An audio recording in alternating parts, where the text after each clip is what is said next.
Cartagena, el Ministerio de Cultura, a todos nuestros asistentes a esta rica tarde caribeña. Le damos la cordial bienvenida a nuestro segundo Murallando, que lleva por nombre La historia no contada de los otros mártires. Y para esto tenemos el privilegio de tener a dos grandes historiadores de Colombia y de Cartagena acompañándonos a reflexionar. Porque para los que no vinieron a nuestro primer Murallando, pues les contamos que esta idea nace como parte de la estrategia de puesta en valor del proyecto Fortificaciones para que los cartageneros puedan disfrutarse estos espacios que en algunas ocasiones, por temas de seguridad, ustedes lo saben, aquí sobre el baluarte San Juan Evangelista o también la contaduría, como se le conoce, o la explanada de la Torre del Reloj, están cerrados por el tema de seguridad, pero esta vez lo hemos abierto para que los propios cartageneros, nuestros amigos y compañeros, lo puedan disfrutar en una tertulia rica con gente de la tierra, con los de nosotros. Y hoy le queremos dar inicialmente las gracias por haber acudido a nuestro llamado y a ustedes por haberse inscrito y acompañando a estos ejercicios. Creo que no tiene presentación nuestros invitados. Inicio por el profesor Alfonso Múnera Cavadía, que es para mí es un orgullo estar aquí compartiendo escenario en esta explanada de Fortificaciones. A Dinet Vargas, que hemos hecho cosas juntos, hemos estado en diferentes espacios, tanto virtuales como presenciales. Tenerlos aquí es para nosotros todo un orgullo. Pero antes de iniciar, yo quiero decirle al profesor Alfonso, yo me moría por estar en un escenario con usted, pero de manera especial hoy quiero decirle que hay alguien que se muere más que yo por estar en un escenario con usted, y es el señor Luis García. ¿Vieron de dónde está? Y al cual le voy a pasar el micrófono para que sea él el que dé inicio a este Murallando. Así que Luis, vente. Esto es una sorpresa para él. Así que adelante, Luis. Danos la bienvenida a este Murallando y iniciemos en este ejercicio de hoy. Bueno, buenas tardes y bueno, agradeciendo nuevamente a profesor Múnera, a Dinet, por aceptar amablemente esta invitación a esta actividad que hemos denominado Murallando y que no tiene otra intención sino que acercar a los cartageneros justamente a su patrimonio, ¿no? Y ponerlos a conversar un poco ese patrimonio material con el patrimonio inmaterial, ¿no? Es un poco lo que buscamos. Entonces en esta tarde, en esta explanada y en este escenario, queremos iniciar principalmente preguntándonos un poco por qué va a ser de la ciudad y qué va a ser en el escenario de la independencia, no solamente desde nuestra mirada hoy como cartageneros y desde la mirada que le hemos dado a este proceso que se va a dar en el siglo XIX, sino también queremos entenderlo hoy como un proceso que se da desde diferentes actores. Y por eso hemos invitado al profesor Múnera y a Dinet, porque queremos ponerlos a conversar justamente para darle contexto a esto de los mártires y a los otros mártires. Hay que entender un poco inicialmente de qué va eso de la independencia y quiénes van a ser esos actores, principalmente esos otros actores que hacen parte de la independencia y en medio de las intrigas que se van a dar, y esa es una pregunta que le voy a hacer inicialmente al profesor Múnera. Y para Adinet, preguntarte a Adinet, ¿qué papel juegan las mujeres y desde qué lugares están participando en ese proceso de independencia, esa primera independencia entre 1811 y 1815 inicialmente? Así que, profe Múnera. Bueno, muchas gracias.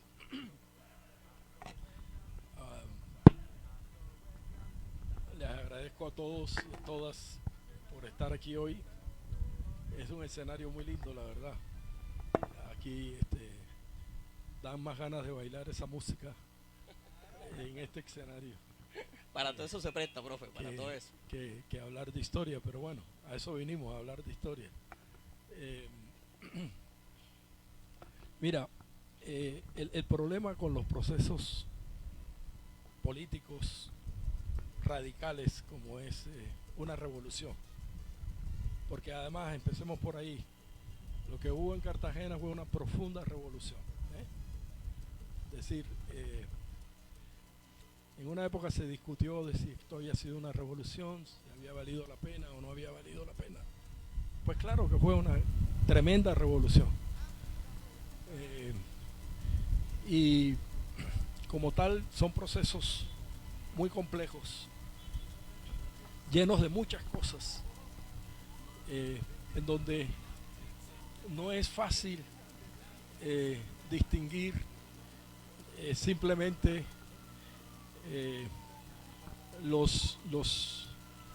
digamos, los distintos colores que alimentan una revolución. Se mueve uno en medio de como una especie de claroscuro. ¿Por qué digo esto? Porque cuando a mí me preguntan cuál es la significación del 24 de febrero, digo, bueno, hay varias significaciones para la ciudad. La primera es, y aquí es mi reflexión, digamos, más importante, es cómo fue que el 24 de febrero de 1816 terminó siendo la fecha simbólica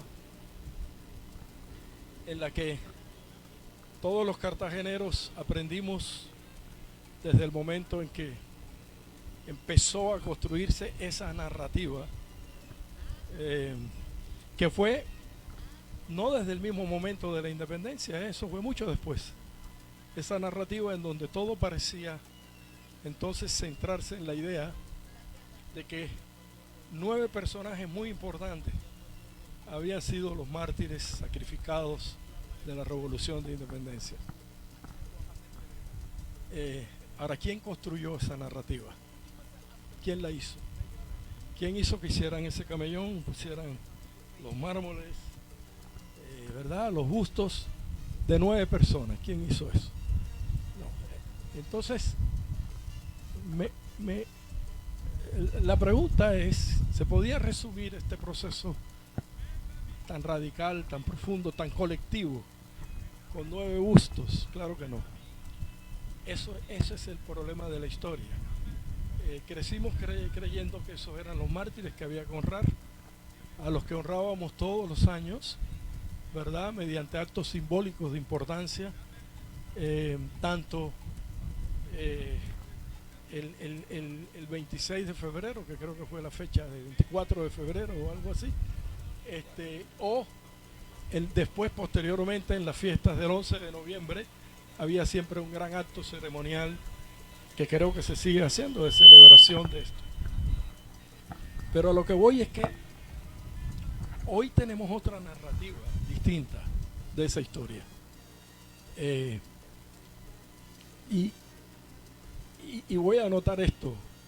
Cuando Manuel Ezequiel Corrales en 1889 hizo la descripción de los fusilados en Cartagena, que fue quizás el primero con Urueta que hicieron este tipo de búsquedas, pues Manuel Ezequiel Corrales nombró con nombre propio a 33 fusilados que él pudo en ese momento conseguir, digámoslo así. Además mencionó los 400 asesinados en Boca Chica, pero además mencionó los asesinados en el Leprocomio, y además, lo que no está allí en la cosa esta que pusieron ahí ahora, nombró también los muchos asesinados que Morales, el general que venía con Morillo, había hecho en el convento de la Merced, en donde pasaron también y fusilaron a una buena cantidad de cartageneros. Entonces dice Manuel Ezequiel Corrales que en una cifra conservadora estaríamos hablando de unos 700 personas. Pero si además le agregas,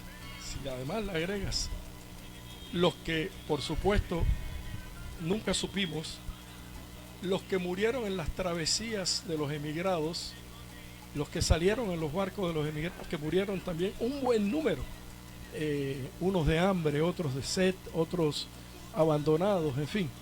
Entonces tenemos una tragedia colectiva mayúscula. Pero si además a eso le agregamos que la ciudad quedó prácticamente destruida, atacada además por la peste, por las epidemias, por el hambre, etcétera. Entonces ya estamos hablando de miles de mártires. No estamos hablando de 9 bustos, estamos hablando de miles de mártires, que fue lo que realmente significó el sitio de Morillo en Cartagena. Fue verdaderamente una inmolación de una ciudad. Y ojo, al menos muchos de los miembros de su élite pudieron coger un barco e irse. Pero ¿alguien recuerda, por ejemplo, al gran número de artesanos humildes, de mujeres humildes, de niños y niñas humildes, de esclavos que no pudieron coger un barco, ¿no? Y que Morales siguió matando, fusilando, o que simplemente murieron de hambre en las calles, porque no tenían cómo alimentarse ni para dónde coger, o de enfermedad, porque en ese momento atacó la peste a Cartagena, ¿no? Dicho sea de paso, esta ciudad debería ser una historia sobre las pestes, porque cuando uno va estudiando la historia de Cartagena, cíclicamente hay grandes epidemias que acaban con la población. La gente cree que lo del coronavirus es una cosa nueva. No, es parte secuencial, cíclica de la historia de Cartagena. Bueno, estoy hablando mucho. Bueno, buenas tardes para todos. De antemano, muchas gracias a Fortificaciones por esta invitación. Y para mí es un placer compartir con mi maestro, con el profesor Alfonso Múnera. Es la segunda vez que tengo la oportunidad para conversar efectivamente sobre la independencia, sobre este proceso y en el marco de 1815, que siempre ha sido como un punto importante de reflexiones y que también nos lleva a unos debates hoy.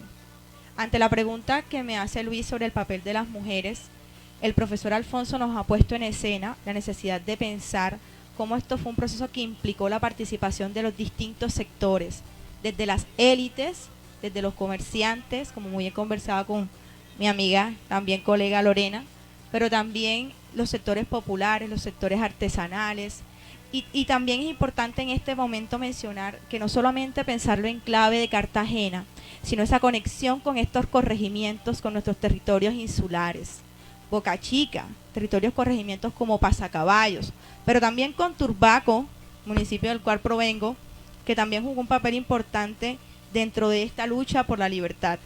En esta construcción de la República no podemos cerrar nuestra mirada a nuestro solamente centro murallado, sino también ampliar ese espectro a todo un territorio, a toda una provincia que luchaba en la defensa de ese Estado soberano, y esas ganas de apostarle a un proyecto político, social, un proyecto ciudadano.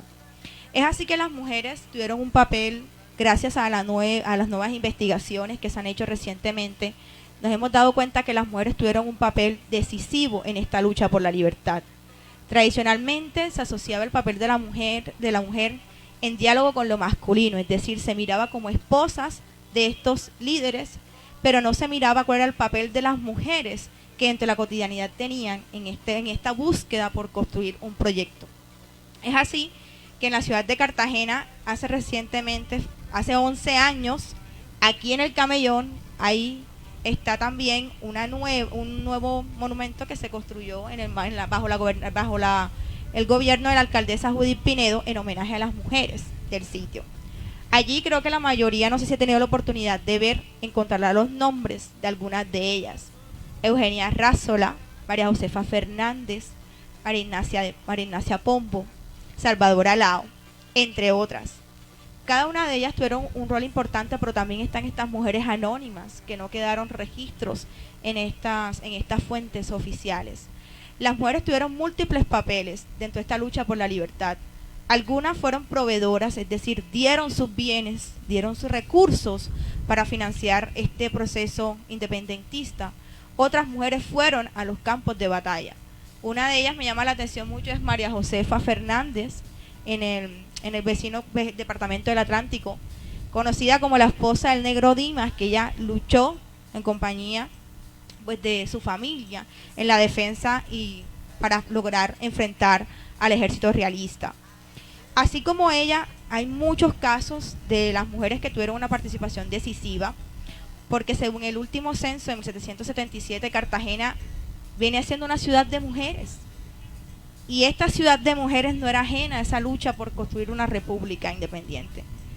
Hubo mujeres que apoyaron la independencia, hubo mujeres que apoyaron el bando realista, pero en esa lucha por la libertad en Cartagena se destaca que este papel no fue pasivo, que las mujeres no fueron sujetos que solamente estuvieron a merced o voluntad, digamos, de sus parejas, sino que las mujeres también agenciaron en esa lucha la defensa por construir o pensar una Cartagena independiente. Vemos aquí que el papel de las mujeres, más allá de lo que tradicionalmente nos muestra, también lo podemos percibir en los impresos de la época. Hay una proclama que se titula Proclama a las mujeres de mi bello sexo. Ahí se convoca a las mujeres de Cartagena y se mencionan unos nombres en específico.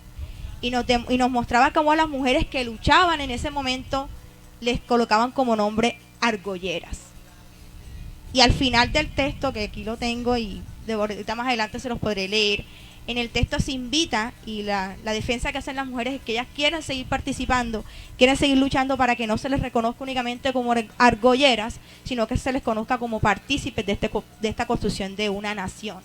Entonces es así que vemos que las mujeres dentro de esta lucha fueron unos sujetos activos, decisivos, que su rol estuvo diverso, digamos, fueron proveedoras, pero también fueron a frente de batallas. Algunas mujeres también se dedicaron a acompañar o ir en ese tránsito, en ese recorrido de estos ejércitos, buscar enfrentar también con las armas que tuvieran este ejército realista y este sitio. Es que pensemos en ese momento en una ciudad como Cartagena que se encontrara sitiada. Las mujeres iban a salir a defender su ciudad, a defender su territorio, y cada una lo hizo a su manera.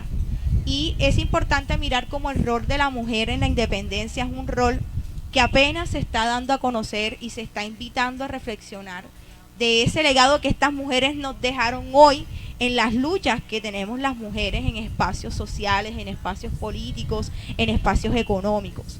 No podemos pensar la independencia de Cartagena desde una visión masculina, ni podemos pensar la independencia como desde un sector.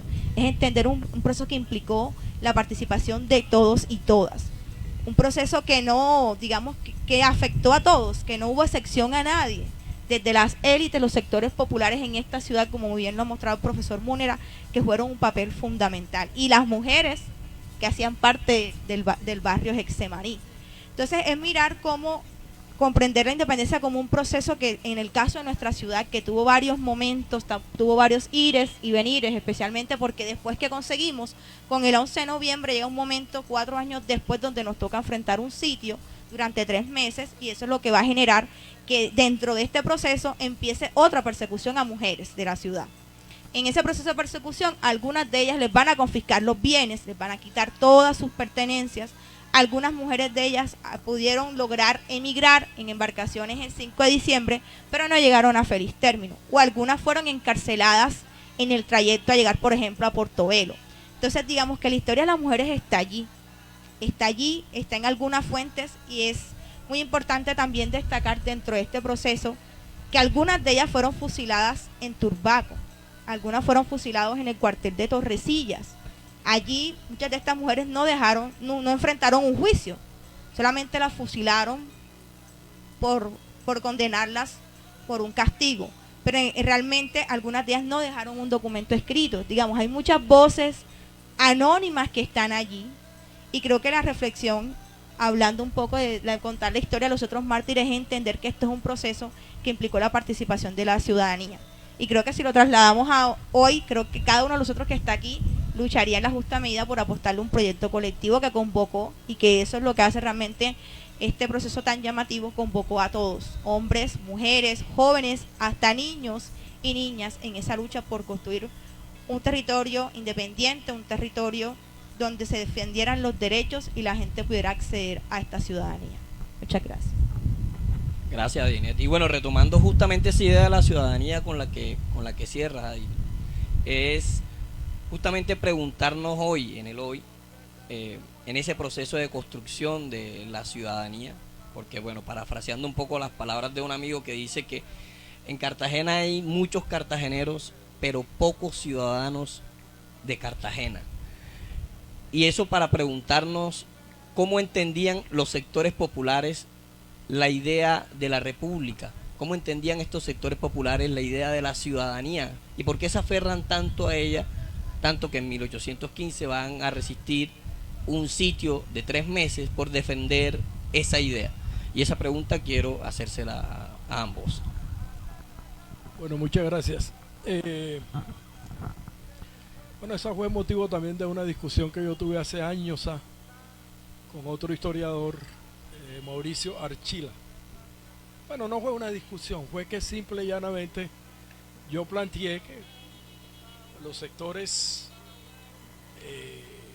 digamos, humildes, trabajadores, habían buscado y habían luchado por la ciudadanía. Y a Mauricio le pareció que eso era un anacronismo. Le pareció que cómo era posible pensar que en esa época esos sectores iletrados pudieran realmente entender el concepto de ciudadanía, ¿no? Pero han pasado ya 20 años de esa discusión y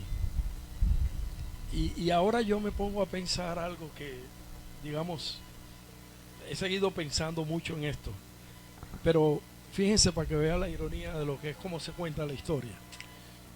Si ustedes tuvieran, si nosotros echáramos hacia atrás y pensáramos en la gran revolución de la burguesía, ¿verdad? La Revolución Francesa de 1789. La revolución, pues, que fue, claro, la revolución que fue el nacimiento del poder de la burguesía y que fue, por tanto, glorificada, aunque después fue, claro, degradada por la violencia y por toda esta cosa. Pero bueno, de ahí salieron los grandes héroes, ¿verdad? Y Napoleón y toda esta cosa. Pero cuando uno va y estudia esa revolución, lo curioso es que esa revolución no la empezó la burguesía. La burguesía no fue la que salió a las calles a hacer esa revolución. El primer acto radical de esa revolución, date la razón a ti, el primer acto lo hicieron las mujeres, las llamadas verdureras, las mujeres del mercado de París. Se fueron a Versalles, donde estaba el rey, se sentaron y le dijeron al rey: no volvemos a París hasta que usted no vuelva con nosotros. Y de aquí no nos paramos, porque entre otras cosas, de verdad, si algo hay que decir en esta historia de género, que la hemos experimentado todos, es que cuando las mujeres dicen basta, basta. Cuando los hombres dicen basta, es mentira, no basta. Y eso tiene mucho que ver con las psicologías colectivas. Ese momento las mujeres dijeron basta, se acabó, no tenemos pan y no nos vamos a París si usted no se va con nosotros. Ahí empezó la Revolución Francesa. Pero incluso la Revolución Rusa se radicalizó el día que las mujeres salieron, las trabajadoras salieron y dijeron: no volvemos a las fábricas. Entonces, claro, lo que pasa es que a la historia le gusta contar la historia de los héroes. Y generalmente esos héroes son figuras masculinas, ¿no? Eso es lo que pasa. Pero, ¿cómo no iba a ser mejor para un artesano? ¿Cómo no iba a ser mejor para un trabajador ¿cómo no iba a entender mejor el concepto de ciudadanía un trabajador que un aristócrata? Si es que la élite cartagenera era aristocrática y la ciudadanía es un concepto en contra de la aristocracia. Es un concepto que surge diciendo en su esencia todos somos iguales. Ese es el punto de partida de la ciudadanía. Todos tenemos los mismos derechos y las mismas obligaciones. Y eso es exactamente lo que la aristocracia negó por siglos, porque la aristocracia se basó en el privilegio de la sangre. Los que tenemos sangre pura tenemos derechos. Los que no tenemos sangre pura no tenemos derechos. Será el principio fundamental de la organización aristocrática. Pero la modernidad que viene con la ciudadanía viene es contra eso. Y entonces, si los artesanos, los trabajadores no tenían derecho a nada, no podían mandar a sus hijos a la universidad, no podían ser parte de la oficialidad del ejército, no podían ocupar cargos importantes en el clero, en la religión, no podían. Ni los trabajadores ni las mujeres en general.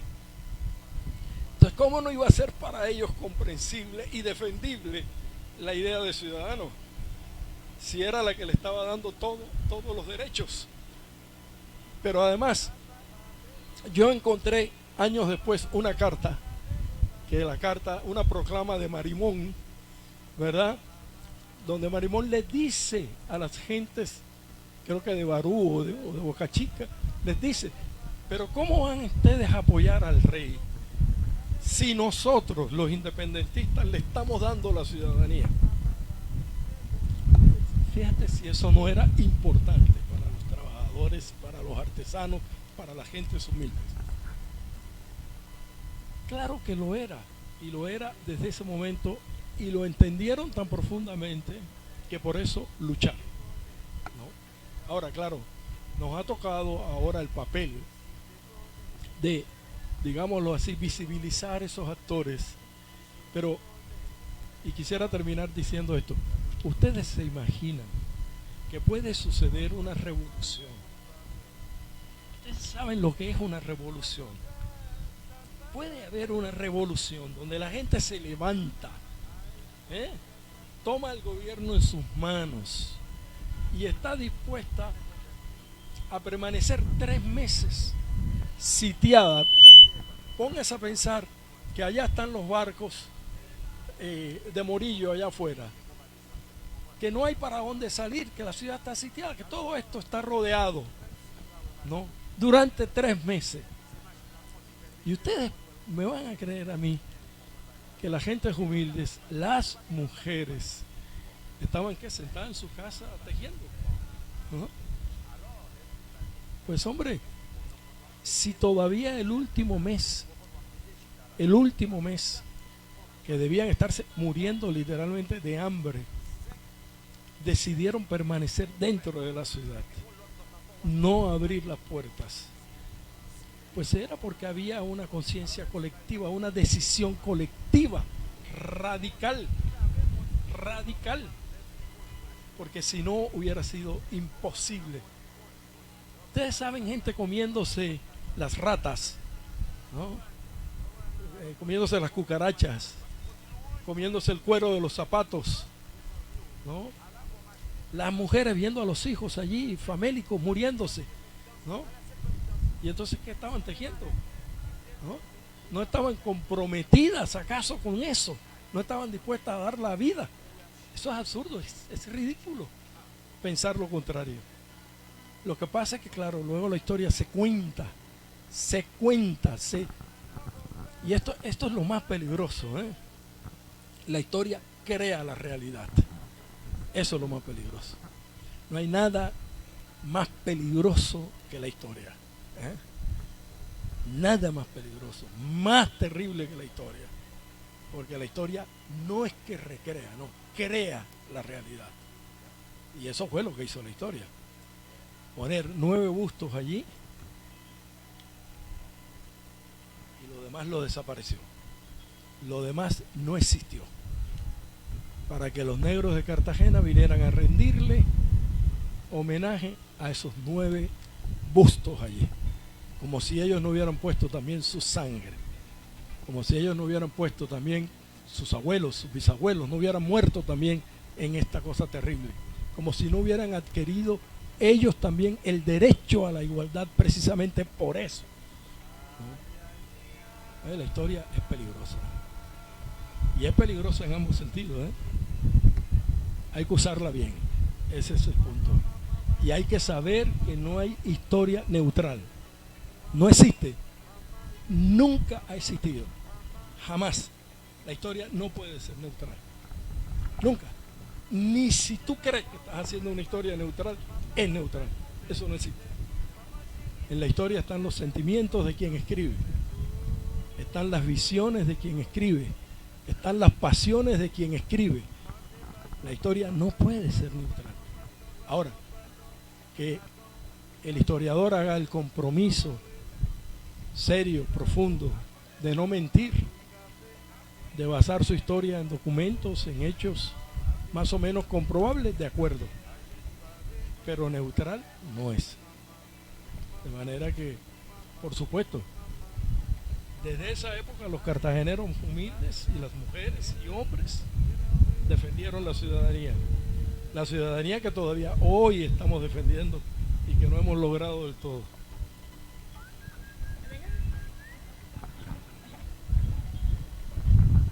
Bueno, después de esta reflexión del profesor Alfonso Múnera, cuando hablamos de la ciudadanía de esa época, a mi mente inmediatamente llegan los impresos que circularon en la ciudad.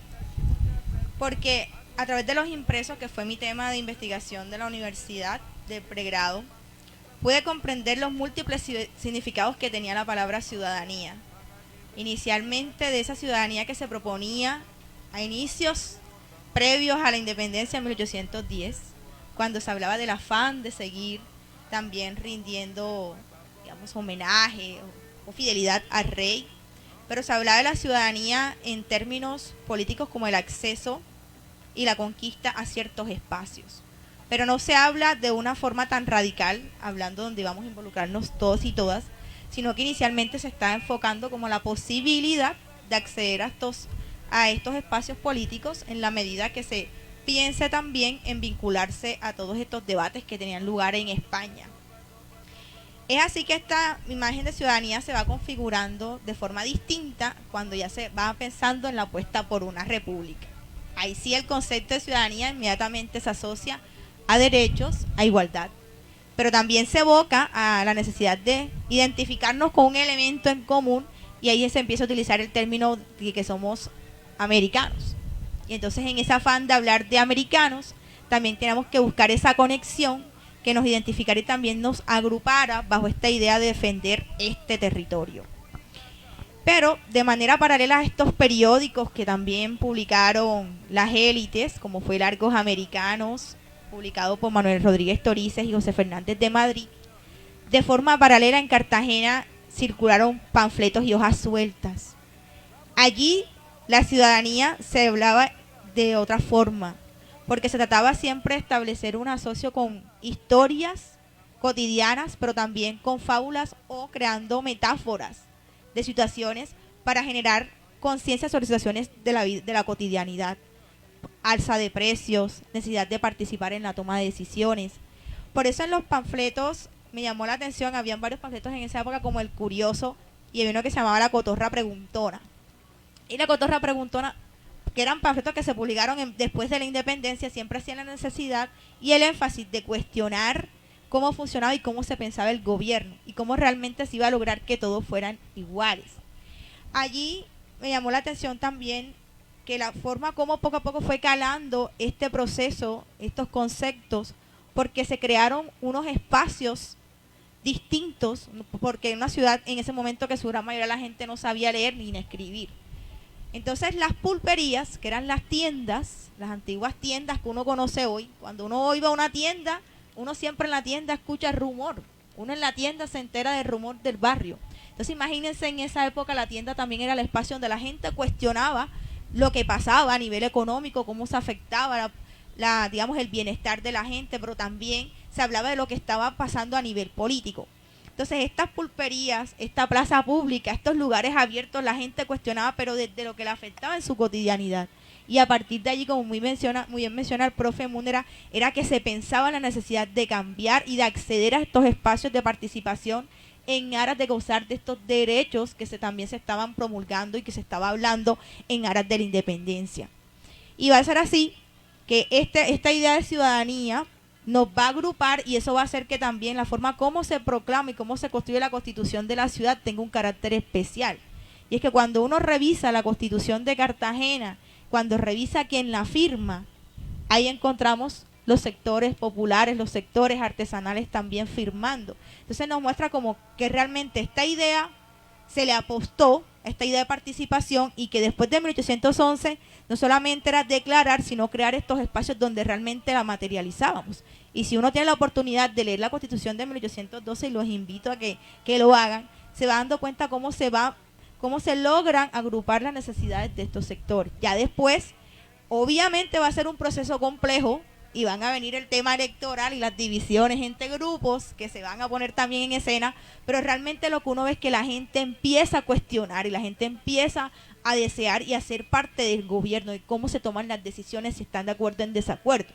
Entonces realmente vamos a ver cómo este concepto de ciudadanía, además el de libertad, además el de búsqueda de igualdad, y además de acceder a espacios educativos, como bien dijo el profe Múnera, es lo que también va a convocar que los sectores que deseen contribuir en esta construcción de la República. No va a ser fácil, obviamente, no va a ser fácil, pero creo que lo interesante de Cartagena es que la gente añoraba esta construcción de la República, le apuestan y por eso la defienden 4 años más tarde cuando llega el ejército sitiador, porque Cartagena, contrario a lo que pasa en otras ciudades, Cartagena resiste, y en el caso de lo que fue durante el sitio, algunas personas que salieron fue el 5, prácticamente casi 3 meses después, y salieron, y algunas no llegaron a feliz término como mencioné ahorita, pero con todo y eso la gente prefería apostarle a esta idea de república, a esta constitución que habían construido en espacios de participación, y que Cartagena realmente,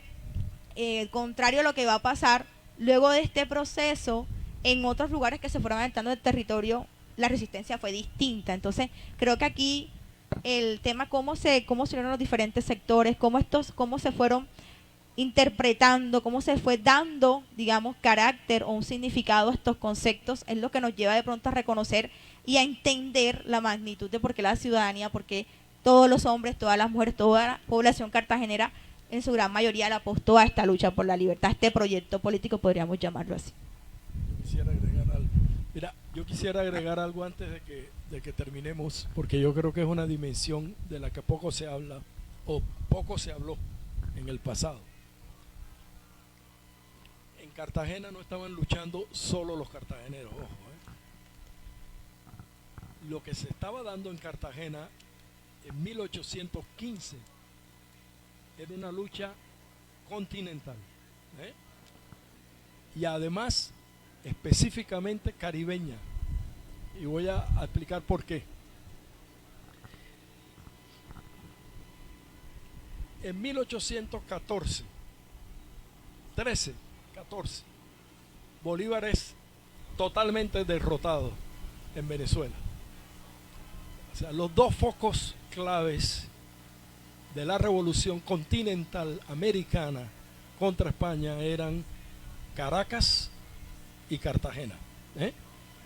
Eran los dos focos radicales que habían declarado la independencia y que se mantenían. No había más. Es decir, si Cartagena caía como pasó, Bogotá recibiría a Morillo, ustedes lo saben, ¿no? Al pacificador Morillo, lo recibieron con arcos, con guirnaldas, con flores, con música, etcétera. O sea, todo se definía en Cartagena porque ya Caracas estaba derrotada, derrotada. Y varios de los grandes generales, dicho sea de paso, venezolanos estaban aquí en el año 15. Estaba Sublet, estaba Sucre, estaba Montilla, estaba Caramaño, estaba Campomanes.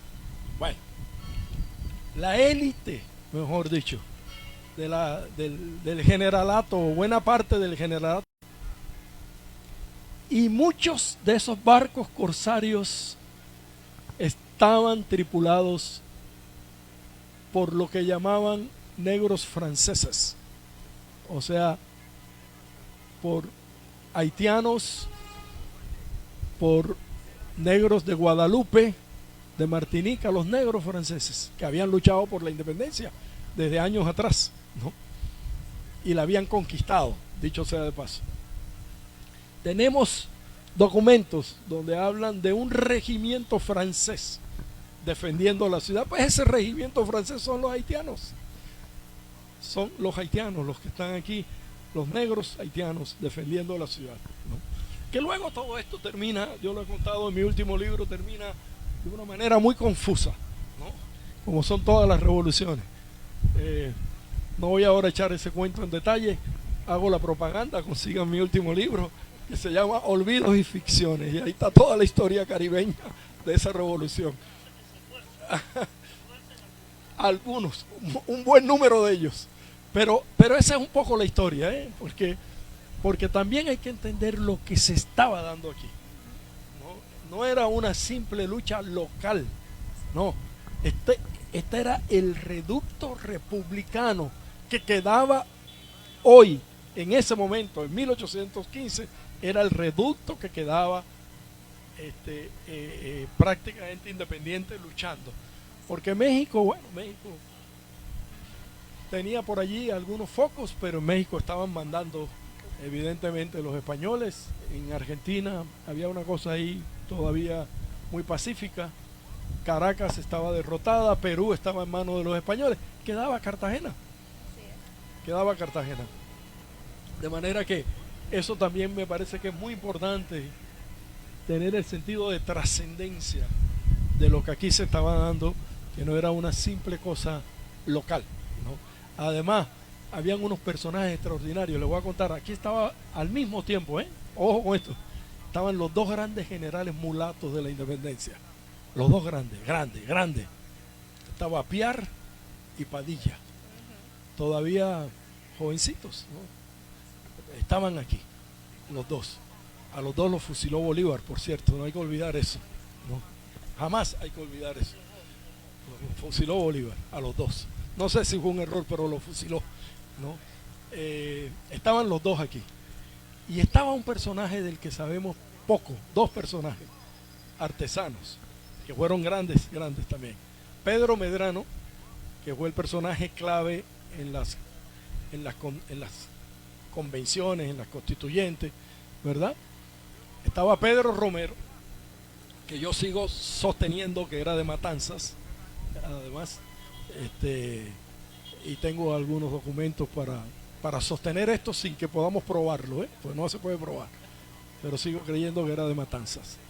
Pedro Romero, por supuesto, y estaba un personaje del que sabemos casi nada, personaje apellido Pita, pero este Pita era de Boca Chica y debía ser un tremendo marinero, porque años después Montilla, el general Montilla, cuando está en su terrible guerra contra Padilla, en su odio contra Padilla, en una carta dice que el tal Pita viene de Haití. Dice, este Pita es un revoltoso que viene de Haití con todas estas ideas y todas estas cosas. Resulta que Pita era un marino de ahí de Boca Chica y aparece en la lista de los que están emigrando de Cartagena. O sea que tenemos una historia tan fascinante que podríamos hacer realmente aquí en esa bahía. Podríamos contar una historia de interés mundial, por la clase de lo que se estaba decidiendo allí y de las gentes que estaban allí. Había franceses, estaban los grandes corsarios, estaba Ouri, ¿verdad? Un corsario de leyenda, estaba allí, sale también como inmigrante, pero no solo él, habían 3 o 4 corsarios franceses que luego están en la lista de los emigrados, grandes corsarios estos de leyenda, ¿no? De estos que uno ve en Disney World, ¿no? Ahí estuvieron peleando. De manera que es una historia fascinante, muy llena de acontecimientos realmente.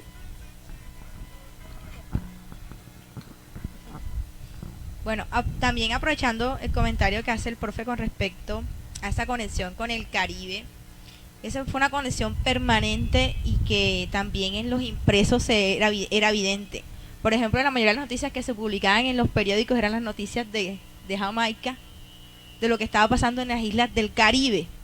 Y eso, y todo eso se veía también por el papel que tenía Cartagena, tanto a nivel económico, también político.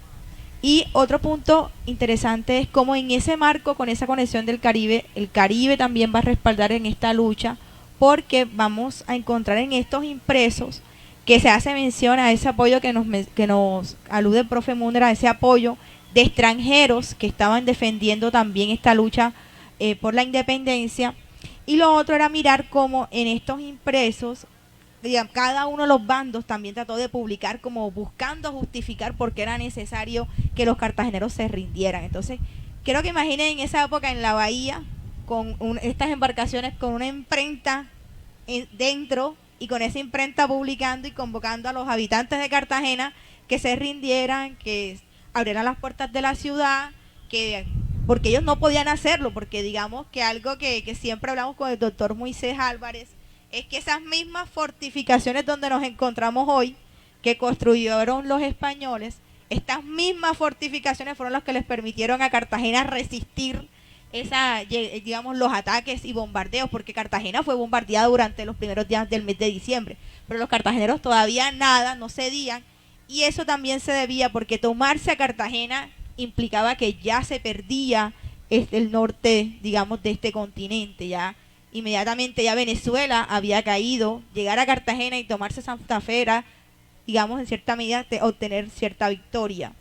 Y eso también nos pone en escena que ese papel protagónico que tuvo Cartagena fue lo que también motivó, y esa relación económica que tuvo con las islas del Caribe también fue lo que motivó esos apoyos y esos respaldos, porque Cartagena no podíamos pensarlo para Cartagena, y creo que el profe siempre lo menciona en su libro cuando habla de los motines que se dieron antes en el mes de mayo, en 1810, y se debiera porque a Cartagena le estaban imponiendo era que no comerciara con el Caribe, sino que comerciara con Santa Fe.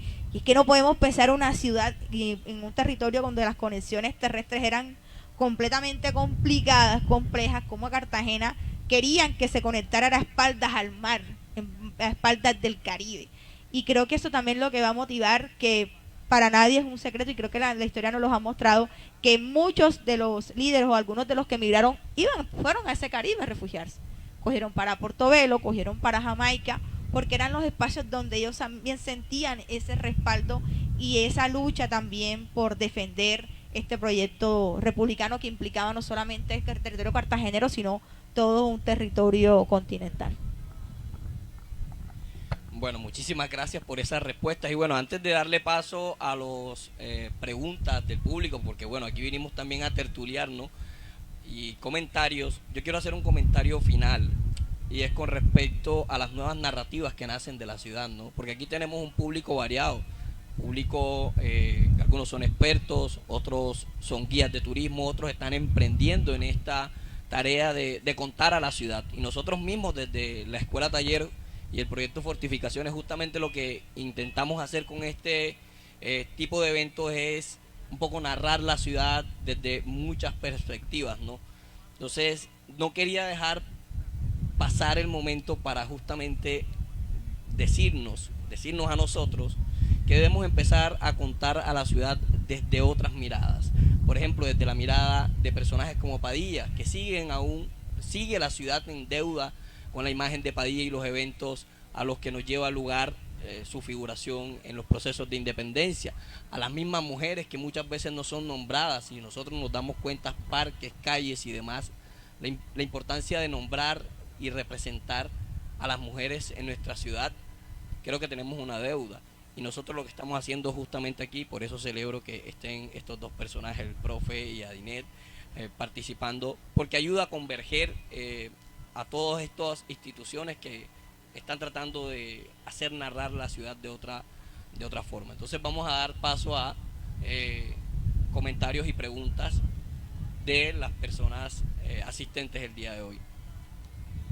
Así que levanten la mano y pues, les vamos a pasar el micrófono.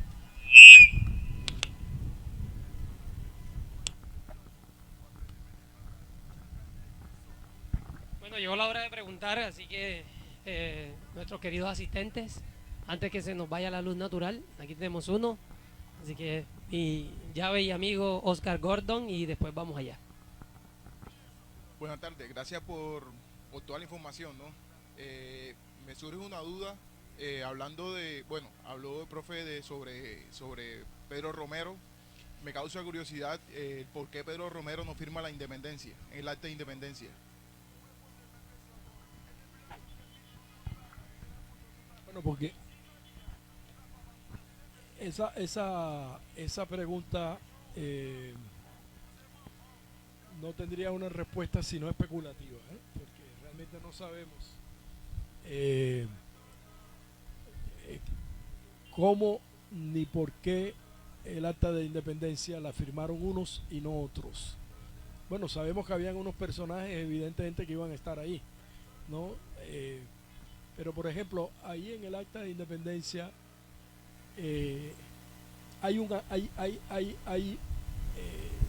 si mi memoria no me traiciona ahora, hay un artesano mulato ahí, que luego será un general importante, pero ahora no me acuerdo. La independencia. En todo caso, hay un personaje que no es de la élite cartagenera, ¿no? Pero evidentemente lo que refleja también el acta de independencia y la firma del acta de independencia, de la que se dice que entre otras cosas ya estaba elaborada, y que lo que los artesanos hicieron fue apresurar su cumplimiento, digámoslo así, ¿no? Porque, por ejemplo, se dice que el acta de independencia la elaboró José Ignacio de Pombó. No lo sabemos si eso fue verdad o no. Pero el hecho real es que en noviembre del año del 11, todos conocemos la historia, ¿no? Los lanceros del Getsemaní, seguramente secundados por gente de otros barrios, vienen al Palacio de la Proclamación, entran y a la fuerza, subrayo, le pegan a Toledo, le pegan, no sé, una trompada, una patada, no sé qué le pegan, pero en todo caso le pegan y obligan prácticamente a que firme el acta de independencia, que se supone que es un acto que lo legitima la reunión de la Junta que está allí, ¿no? Y que finalmente aprueba el acta de independencia. Pero ojo, eso no sale de una reunión deliberativa, sale de una imposición. Y esto es muy complicado decirlo, pero sale de una imposición de la gente del pueblo, que va, se sube y lo impone, ¿no? Que esa cosa había que aprobarla ya. La explicación que da García de Toledo es que, o digamos la explicación que dan algunos historiadores tradicionales, es que la iban a aprobar de todas maneras. La iban a aprobar en el año 12, pero la iban a aprobar según, y esto es muy interesante también, mediante un mecanismo legal, institucional, sin presiones, ¿no? Y entonces, claro, lo que yo decía en mi libro es que eran las dos formas. La forma como las revoluciones aprueban esos actos de independencia es a la brava, ¿no? Y eso es lo que pasó, la aprobaron a la brava. Y lo que García de Toledo nunca perdonó, por lo que dijo además que el 11 de noviembre, ojo, ese señor que está allí, dijo que el 11 de noviembre era el día más nefasto de la historia de Cartagena. A ese señor que le hemos puesto el busto ahí. Que además él y otro señor que está ahí, Ayos, es absolutamente indignante leer las confesiones de estos señores en el juicio que les hace Morillo. Digamos, de héroes no tenían mucho. Nos dicen cosas terribles, denuncian gente, en fin. Pero bueno, ahí están. Ahí están. Pero en lo que quisiera insistir es que Romero está al otro lado. Romero está conduciendo a esa gente que está entrando ahí a obligar a esa junta que apruebe el acta de independencia. Y quizás la respuesta es esa: él no es miembro de esa junta, ¿no? Pero después van a pasar dos cosas interesantes, ¿no? Y es que Romero se convierte en miembro del Comando Central Militar, Romero. Y realmente esa revolución se apoya básicamente en el ejército independentista, que pudiéramos llamarlo genéricamente los lanceros del Getsemaní, pero que además se nutrió después de otras cosas, de otra gente. Y quizás quisiera decir una última cosa que no quiero que se me escape. Tampoco somos muy conscientes, y deberíamos insistir en eso, que lo que aquí se dio del año 10, 11 al 15 fue una república soberana e independiente, una república marítima. Esto no era Colombia, nada de eso. Esto era el Estado soberano de Cartagena de Indias, una república marítima. Esto integró a Colombia años después, en el año 21, cuando ya la integraron. O sea, en el año 21 ya no son los cartageneros los que están luchando. Cartagena está tomada. Es el ejército de Bolívar el que viene a liberarla, y en el cual viene Padilla, que no es cartagenero tampoco. O sea, son dos momentos distintos. En el año 11 son los cartageneros los que crean la República Soberana de Cartagena para independizarla de Santa Fe de Bogotá. Literalmente, para independizarla no solo de España, sino de Santa Fe de Bogotá. Para eso crean el Estado Soberano de Cartagena. Lo que sucede en el 21 es que la liberan para integrarla al Estado que gobernará Santa Fe de Bogotá, con dos momentos distintos. Oiga, profe, antes de la siguiente pregunta, le cuento algo. Cuando estaba hablando del señor Ayos y el señor Toledo, lo iluminaba una directamente la luz roja, como si diera imagen a un liberalismo ahí profundo. Así que, para que lo sepa, tenemos nuestra segunda pregunta aquí. Bueno, muchas gracias, Enet y Alfonso, por esta maravillosa exposición. Alfonso, esto complementa tu libro, tu último libro, que me lo devoré y lo he regalado a muchos amigos porque es una manera de acercarse a una nueva lectura del relato histórico. Fascinante ese aporte que haces tan sencillo ahora de cómo el relato histórico no es neutral y es el relato histórico o la historia la que construye, pues, el relato de la realidad. Con respecto a eso, yo quisiera preguntarles, en los últimos 3 años, en la construcción que se está haciendo del Four Seasons San Francisco, ustedes saben, a nivel arqueológico se encontró prácticamente casi 680 cuerpos enterrados en la zona donde estaban los teatros, donde estaba el huerto del claustro de San Francisco.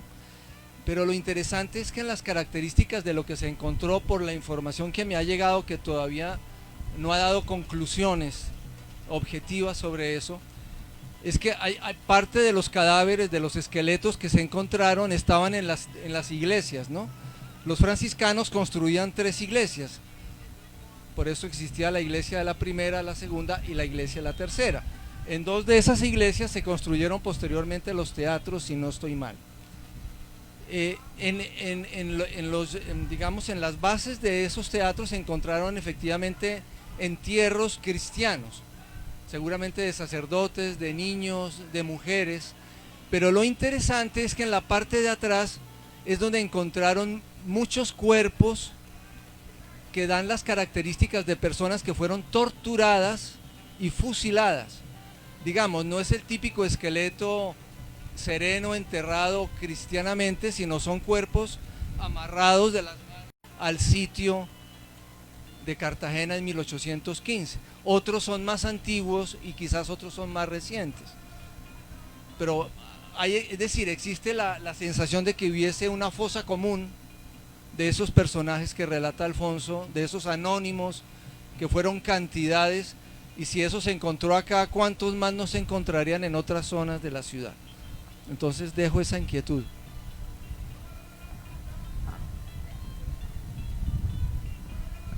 Bueno, muchas gracias por las felicitaciones y por el aporte.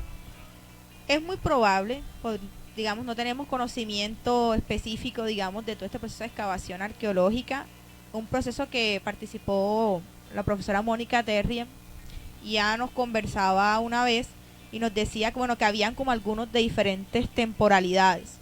Pero si nos ponemos a pensar en 1815 que aumentó, digamos, el número de fallecidos, y también en las condiciones de Cartagena, que nada más era este circuito amurallado, es muy probable que muchas de las iglesias sirvieran como, digamos, como zonas de Santo Sepulcro, o también que se crearan fosas comunes, porque recuerden que durante ese sitio hubo gente que también fue falleciendo en el proceso, pero también a lo largo del siglo XIX, como mencionó el profesor Alfonso, hubo otras epidemias.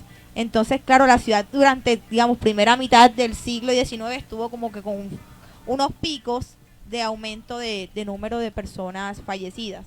Y si no, de pronto sería importante acceder a esta información, porque sabemos cuáles son los sitios donde hubo fusilamiento, que sabemos que fue la parte de acá no acá en el Camellón, sino la parte de acá donde está actualmente el Banco Bogotá. Hay una pequeña placa, pero también, como mencionó el profesor Alfonso, el claustro de la Merced también fue la plazoleta que estaba allí, fue un lugar de fusilamiento, y en las zonas corregimentales y también en Turbaco. Y estos fusilamientos se hacían, y digamos, no a estas tumbas no se les colocaban nombres, existirán vestigios anónimos de personas que fueron fusiladas y que algunas dejaron fuentes, otras no. ¿Por qué es importante hacer esto? Porque habían como dos procesos donde se llevaba a cabo los juicios o la investigación. Por un lado, la investigación formal a los líderes políticos, que a estos sí se les hacía todo un proceso de documentación, se les confiscaban los bienes, a las esposas también se les quitaban los bienes, había unos soportes, pero también estaba el fusilamiento que se hacía a personas anónimas en estos lugares y eran sepultadas allí. Entonces, por eso podríamos decir que es probable. ¿Por qué hago referencia a esto? Porque en Turbaco hay un caso que es el de Eugenia Razola, que fue una mujer fusilada el 30 de agosto de 1815. Ella fue fusilada en Torrecillas y su cuerpo lo dejaron en una finca que pertenecía a su familia. Entonces, digamos que así como sucedió en distintas zonas, es muy probable que las iglesias también fueran, digamos, vistas como la opción para sepultar tanto a aquellos que murieron por inanición, pero también a aquellos que fueron fusilados en proceso, como resultado de procesos no judiciales y legales. Porque, digamos, si lo pensamos en términos actuales, así como hay, digamos, procesos judiciales que sean por fuera que no dejan rastro, en esa época podemos suponer, aquí especulando, que también sucedió por algunos registros que se narran o se han contado en ciertas crónicas. Pero además me trae a la mente otra cosa, Rafael. Cuando yo hablaba de las pestes, de las epidemias, todos conocemos la historia del cólera de 1849, ¿no? En el cual está basada la novela famosa de García Márquez. Bueno, la historia real es que el cólera fue una de las tantas pestes, quizás la de más renombre, pero no la única, que atacó muy fuerte a Cartagena y que se concentró sobre todo en el barrio de Getsemaní, y yo me atrevería a decir seguramente en los lugares altos del barrio de San Diego, porque eran los centros de población más popular, ¿no? Y que donde las condiciones de vida eran, por supuesto, menos higiénicas por la misma miseria, por la misma pobreza, ¿no? Ahora, ¿cuántos muertos hubo con el cólera del 49? Pues no lo sabemos con exactitud, pero podemos calcular que murieron entre un 10 y un 15% de la población. O sea, estamos hablando de números muy grandes. 2.000, 3.000 muertos, ¿no? ¿Dónde enterraban a esos muertos? Además, como la palabra lo llamaba, apestosos, ¿no? ¿Dónde iban? A fosas comunes, seguramente, como pasó con el coronavirus en los lugares donde el coronavirus atacó muy fuerte, pues al final iban a fosas comunes, ¿no? Pero son distintos momentos de las epidemias. Por ejemplo, yo encontré una cosa muy interesante que les cuento porque la encontré ahora recientemente. En un libro de un cubano, la historia nuestra está muy ligada a los cubanos, en el siglo XIX vivían un buen número de cubanos, venían, iban y vivían acá. Y uno de esos cubanos importantes, muy importantes, se llamó Francisco Balmaceda, ¿no? Balmaceda fue un erudito, casi pudiéramos decir un sabio, un erudito, además un comerciante, hombre de negocios, que dirigió la Junta de Inmigración de Cartagena para traer migrantes al Estado soberano de Cartagena. Y era un hombre de grandes ideas económicas. Y Balmaceda, en el año de 1872, concibió la idea. Estaba Cuba en guerra, estaba la primera gran guerra, la guerra cubana, fueron dos momentos fundamentales. En 72 estaba prendida la primera gran guerra contra España y había un número enorme de cubanos exilados, miles, que defendían la república desde fuera. Y Balmaceda, que estaba aquí en Cartagena, se le ocurrió la idea de traer, decía él, hasta 1.000 cubanos a el estado de Cartagena, el estado soberano de Cartagena, para que él decía, traer de distintas clases, traer empresarios, conocedores del negocio de la caña, por ejemplo, y del tabaco, que tenían dinero para invertir, traer obreros especializados en la caña, en el tabaco, traer maestros, instructores, técnicos agrícolas, etc. Cuba, recuerden, en 1870 Cuba es muy probablemente la república latinoamericana más desarrollada, tecnológica y científicamente más desarrollada, más que México, más que Argentina, más que cualquier otra. Y Balmaceda ve la oportunidad de traerlos y empieza a negociar la traída de ellos. Incluso llega a traer algunos, llegan a venir algunos y está negociando en Nueva York la traída de otro grupo grande, y él viene con algunos en el barco a Cartagena a instalarlos, unos empresarios y tal, y cuando llega resulta que se encuentra con una terrible epidemia, con una peste terrible, que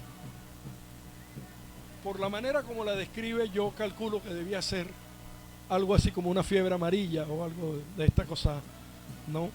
Una de estas fiebres terribles. Y los cubanos que están aquí y los que llegan se devuelven, se regresan por el miedo a la peste. Y ese proyecto que yo llamo el proyecto Balmaceda, en un libro que estoy escribiendo ahora, el proyecto Balmaceda, ese proyecto nunca se hace. Y Cartagena pierde la oportunidad de tener un extraordinario desarrollo agrícola por la peste. Entonces es una cosa que quisiera yo hacer en el futuro, si es que el tiempo me da, ¿verdad? Y si no, que lo haga uno de mis estudiantes o de es una linda historia, terrible, apasionante, terrible sobre las pestes en Cartagena, porque están en todos los momentos, ¿eh? Tú la vas a encontrar, la viruela, la fiebre amarilla, el cólera, van atravesando la historia de Cartagena. Sí.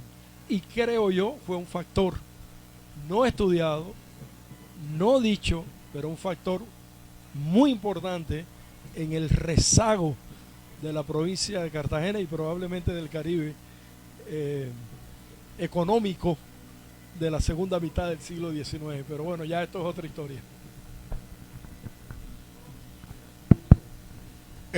Ustedes nos mencionaron un poco cómo ha sido la evolución y los cambios de los intereses por parte de la ciudadanía a lo largo de la historia y cómo esta iba en contra de la aristocracia acá. Y me gustaría pues traerlo acá un poco más al plano actual. Mencionaron un poco de que hay cartageneros y que tenemos muchos ciudadanos, perdón, tenemos muchos cartageneros y pocos ciudadanos cartageneros. Cuéntenos un poco para ustedes cómo sería lograr más ciudadanos cartageneros y si esta poca ciudadanía tiene mucho que ver, a su concepto, pues con nuestra baja participación, ya sea durante las elecciones o durante toda la época de la gobernanza del cuatrenio. Yo estoy dándole el micrófono gentilmente a Dinet, pero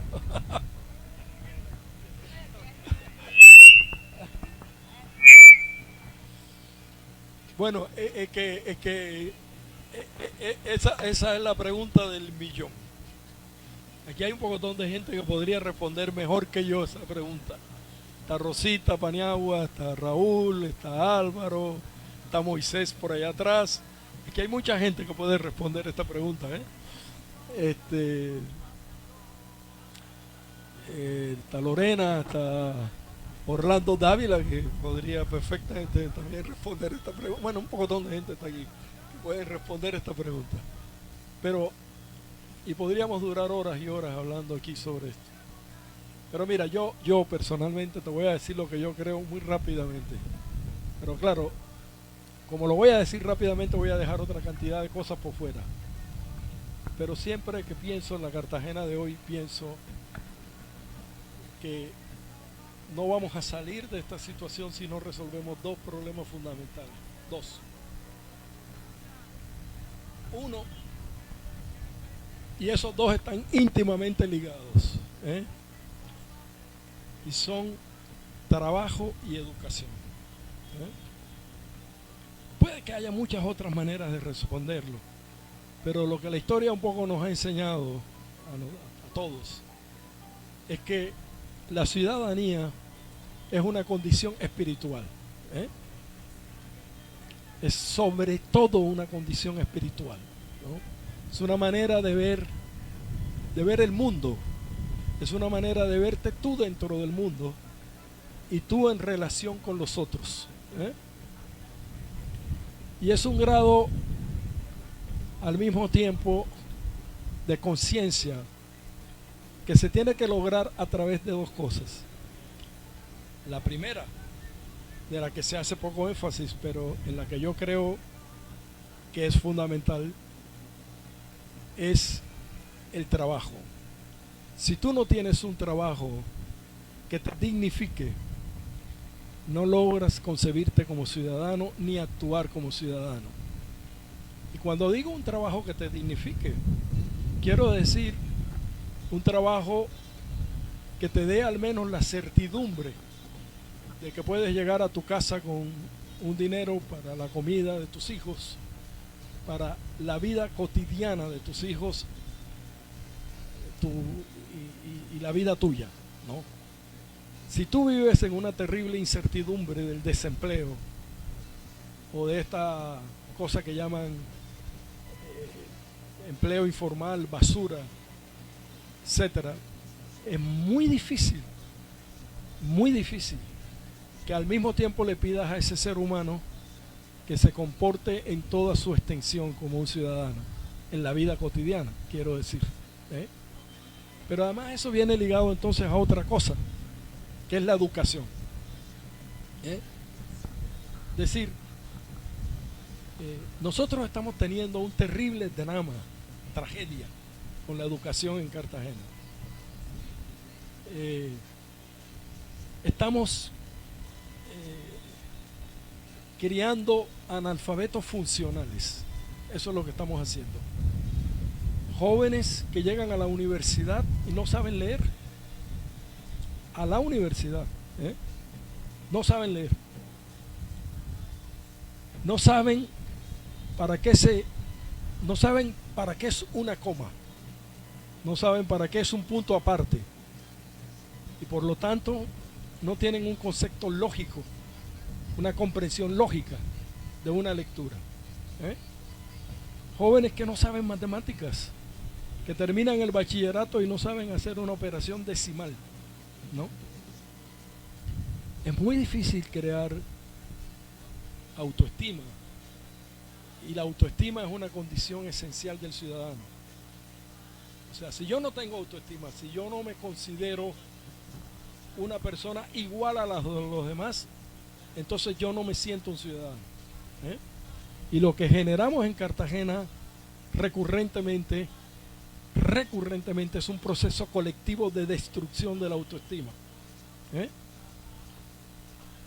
Entonces creo que hay dos elementos claves que tenemos que resolver, que tenemos que poner en discusión, ¿no? Y mientras no lo resolvamos, seguiremos lamentándonos, seguiremos indignados porque los cartageneros no se comportan como ciudadanos, seguiremos y con algo peor que está pasando en Cartagena, que todos somos conscientes de eso, y es que generaciones enteras de muchachos y muchachas se van a estudiar fuera de la ciudad y no vuelven a ella porque no encuentran espacio para desempeñarse. Y entonces hemos llegado a la condición irónica, para mí medio trágica, medio paródica, de tener que estar importando gente de otros lugares a ocupar posiciones importantes en Cartagena, ¿no? Eso me parece gravísimo. Pero bueno, es un tema del que podríamos hablar es un tema de otra conferencia, ¿no? Pero es un tema crucial. ¿Qué hacemos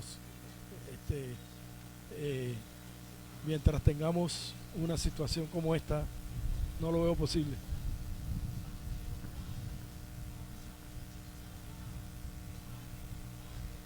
Bueno, también como el profe estoy convencida que esa es una pregunta bastante interesante y que nos daría discusión para otro espacio como este, otro Murallando. Pero casualmente comparto uno de los aportes que hace el profe Múnera y soy convencida de que la educación es la herramienta que nos puede generar la transformación social que queremos. Durante la independencia, los sectores le apostaron a la posibilidad de construir una república donde accedieran a espacios educativos que se les eran negados, pero también espacios de participación. Y considero que la educación es esa puerta que nos abre la posibilidad de construir un tejido social que genere un sentido de pertenencia, pero también de cuestionamiento a nuestra situación actual. Sin embargo, aunque la educación tiene este fin, tiene esta función social y política marcada, las condiciones que tenemos y los procesos que se hacen desde la escuela en la ciudad luchan contra unos flagelos, y específicamente en nuestros sectores populares que los atraviesan, de la desigualdad, del hambre, de la pobreza, de la drogadicción, las pandillas, etcétera. Entonces, la construcción de este tejido social se puede llevar a cabo si tenemos la posibilidad de abrir canales para que los chicos y jóvenes que salen de las instituciones educativas de la ciudad accedan a educación superior, pero también accedan a una formación que les permita romper esas brechas y esas barreras que cada vez son más marcadas en la ciudad. No solamente aquí en el centro, no solamente en el casco urbano, sino en nuestras zonas corregimentales. Boca Chica, Barú, Santa Ana, Ararca, Pasacaballos, que muchas veces están a espaldas de lo que pasa en la administración de esta ciudad. Y por eso, para construir esta ciudadanía, así como la apostaron en ese momento, la gente la añoró a una posibilidad. Y creo que este es un momento en el que Cartagena, a través de la educación, a través de la pedagogía y también a través de estos diálogos con el patrimonio, nos pueden posibilitar abrir caminos poco a poco, paso a paso, que no van a ser fáciles, son procesos estructurales también, que permita que esta Cartagena pueda orientarse también a la apuesta de transformar las condiciones que tienen hoy. Pero esto no lo lograremos si estamos en un contexto que venimos de ingubernamentabilidad durante tantos años, y que en estos años también todavía estamos enfrentando esas secuelas y esa toma de decisiones que de la forma como elegimos en la ciudad. Creo que la clave es la educación, creo que la clave es la construcción de pedagogía, llevar estos espacios también al resto de la ciudad, llevar estos espacios que muchas veces son negados, el mismo centro histórico que es ajeno a mucha gente de la ciudad, a mucha gente de los corregimientos. Y la educación es el camino, pero se necesita también de lo que se hace en los barrios, desde lo que se hace en las comunidades, porque la gente lo hace de pronto en su espacio local, pero creo que la iniciativa tiene que partir de todos y todas. Creo que, aunque suene utópico, soy convencida de que la educación nos puede ayudar a generar un cambio en esta ciudad. Y sé, por ejemplo, la profesora Rosita, los procesos que adelantan, y eso creo que desde la escuela, pero también desde lo que se hace, desde los museos, desde lo que se hace de estos espacios patrimoniales, creo que podemos contribuir a llevar a esa construcción ciudadana que tanto añoramos. Ok. Bueno, vamos a terminar con esta reflexión. Y esta pregunta es para los sociólogos. Yo soy un poco sociólogo, antropólogo, etnógrafo, ambientalista y muy sensible. Hay una apatía en las comunidades y la pregunta es, ¿puede ser por carencias de hambre? No, porque yo hace unos días asistí a un almuerzo de pandilleros con iguanas allá en la loma. O sea, yo no creo que todavía haya hambre. Que de pronto pueda haber no buena nutrición en los infantes es parte de la apatía. Ahora mismo hay 5 personas conectadas en una bellísima transmisión por parte de la escuela taller. Hay un problema de todo, es integral. La solución no es paso a paso, ya no hay tiempo. La marea nos está inundando. Hay que hacer un plan agresivo e integral para lograrlo. Hay que hacer un marketing ni el berraco, si hay que ir a las bibliotecas que de pronto están vacías, solo cuando van los colegios, porque es chévere, van por el curso quinto y ven el video o ven la conferencia. ¿Cómo hacer para que las bibliotecas se interesen? Necesitamos más dirigentes en las instituciones, necesitamos mejores ediles, necesitamos mejores alcaldes locales. El alcalde, por muy grande que sea, no puede hacerlo, y no es el caso de esta alcaldía, que es un caso casi que aparte, pero de las otras, ¿por qué no hay integralidad en Cartagena, doctor Múnera, doctora Rosita? ¿Cuáles son esos componentes que hacen falta? Yo me preocupo porque hay verdaderamente un desinterés por los procesos culturales, los procesos históricos. Hay una lejanía de la pertenencia con la ciudad y de pronto la misma carencia infraestructural de los barrios, de la calidad de vida, de la pobreza. Sí, todo eso ayuda, pero hay que hacer un esfuerzo mayor, como el que hice yo hoy. Yo comencé a las 6, ya hice ejercicio a las 5 de la mañana y vine aquí a grabar este tremendo archivo que vamos a tener aquí para la posteridad, que nosotros siempre guardamos. Estoy fatigado, pero ¿por qué el distrito no hace ese esfuerzo? Es también institucional. ¿Quién responde? Paniagua. Bueno, no pensábamos hablar aquí, pero bueno, tocó.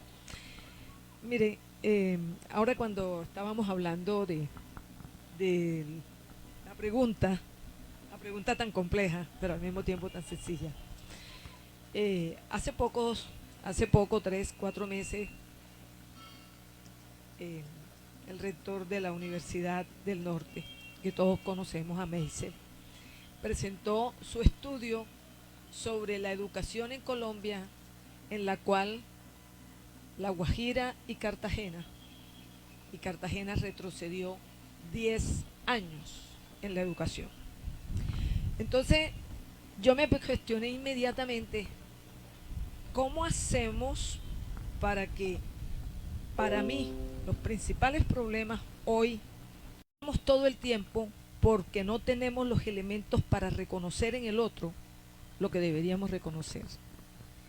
Y el tercer gran problema es la falta de liderazgo. No tenemos líderes, no tenemos líderes. Y en ese orden de ideas, para responderte a tu pregunta, el tema de la desesperanza, que en algún momento cuando nosotros nos vinimos nuevamente a vivir a Cartagena, Raúl decía, no, pero no puede ser que exista la desesperanza aprendida. Y yo le decía, sí existe, en Cartagena existe. Hasta que él se convenció, y hoy la desesperanza. Yo tengo obra social en Arroyo Grande, que es también un corregimiento, el último, que no tiene ni siquiera agua potable. Y tengo aquí en Torices, en las Faldas de la Popa, mi otra obra social. Y existe una desesperanza de un nivel tal hoy que yo pienso que el tipo de educación que tenemos en la ciudad no es posible que anime esa desesperanza. Mire, nosotros acabamos de sacar con mi hijo, nuestros niños, hijos, nietos de la institución educativa donde estaban, y hemos hecho un colegio en la casa. Y tenemos los nietos todos en el colegio en la casa. Pero aprendiendo de otra manera diferente. Aprendiendo de la realidad. Porque la ciudad hoy no es una ciudad viable. Cartagena no es viable hoy. Desde el punto de vista sociológico. Desde el punto de vista histórico podríamos pensar en nuevos héroes, pero desde el punto de vista sociológico, Cartagena no es una ciudad viable. Si de alguna manera todos nosotros no empezamos a ser educadores, que podamos llevar el conocimiento para que estas nuevas generaciones puedan asumir esos liderazgos como los que tuvimos antes.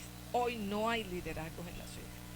Entonces yo sí creo, Haroldo, que el tema fundamental aquí es, en primera instancia, cómo abordar la adquisición de conocimientos, más allá de la estrategia de la educación, que la reconozco, es la mejor estrategia, pero en Cartagena hoy no es la mejor estrategia. Y cómo abordar otra cosa muy importante, y es el desarrollo de liderazgos que puedan tener ese concepto de ciudadanía internalizado desde sus propios principios. Eso es lo que necesitamos básicamente dentro de esto. En un resumen, porque como dice Alfonso, esto es una cosa con la que pudiéramos hablar horas y horas y horas y horas. Y ojalá en algún momento pudiéramos hacerlo entre todos, a ver si encontramos salidas para la ciudad.